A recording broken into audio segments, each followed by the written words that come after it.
कल की दोपहर की मैच की बात करते हैं राजस्थान और मुंबई के बीच। इस मैच से फैसला होना था कि टॉप 4 में कौन सी टीम जाएगी, क्योंकि राजस्थान ने अपनी किस्मत अपने हाथों में रखी थी। लेकिन पंजाब और केकेआर के टीम की किस्मत कहीं न कहीं राजस्थान के हाथों में थी। अगर राजस्थान कल मैच एमआई से हार जाती थी, वैसी स्थिति में पंजाब और केकेआर के लिए बेटर चांस बनता, क्यों टॉप 4 में जाने के लिए उनके लिए बेटर सिचुएशन क्रिएट होता है, क्योंकि पंजाब और केकेआर 15-15 अंकों पर होती। वैसी स्थिति में रन रेट देखा जाता है, जिसका रन रेट अधिक होता वो कहीं न कहीं टॉप 4 में पहुंचती हुई नजर आती थी। लेकिन कल दोपहर के मैच को राजस्थान ने जीतकर इन दोनों टीमों की उम्मीदों को पूरी तरीके से निरस्त कर दिया। खास तौर पर हम कहना चाहते हैं पंजाब किंग्स के लिए।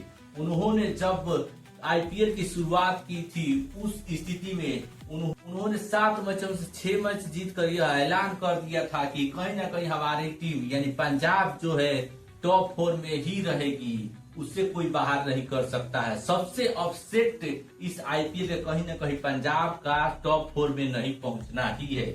उसके बाद आती है पंजाब के लिए बुरी स्थिति और उन्होंने लगातार 6 मैच हारते हैं और कहीं ना कहीं वो टॉप 4 से बाहर हो जाते हैं। अपना लास्ट मैच जीतते हैं, लेकिन उस स्थिति में उनका किस्मत कहीं ना कहीं दूसरी टीमों पर निर्भर करती थी।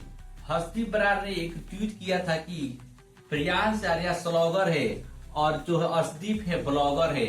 उस पोस्ट के नीचे युवराज सिंह ने लिखा कि तन्नू चप्पल खाने की टाइम आई, यानी कि पंजाबी भाषा में युवराज सिंह ने बोला था कि तुम लोगों की चप्पल खाने की बारी आ चुकी है और तुम लोग चप्पल खाओगे नहीं तो मानोगे कैसे, क्योंकि उन्होंने पंजाब को उस स्थिति से बाहर किया है जहां पर किसी भी टीम को ऐसा नहीं लग रहा था या किसी को नहीं लग रहा था कि शुरुआत में पंजाब कहीं ना कहीं टॉप 4 से बाहर जाएगी।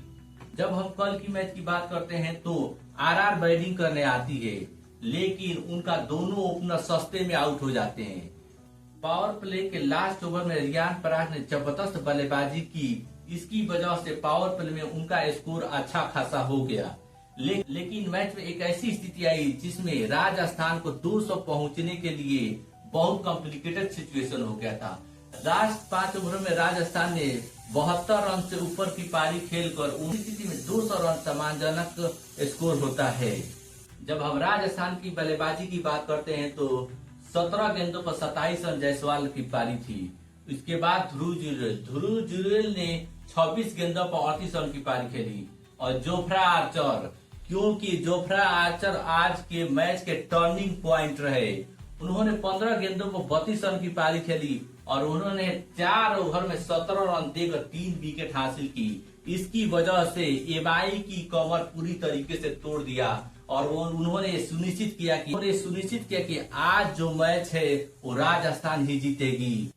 और दूसरे बॉलर की बात करते हैं तो बर्गर ने 43 रन 4 ओवर में दिया और 2 विकेट हासिल किए।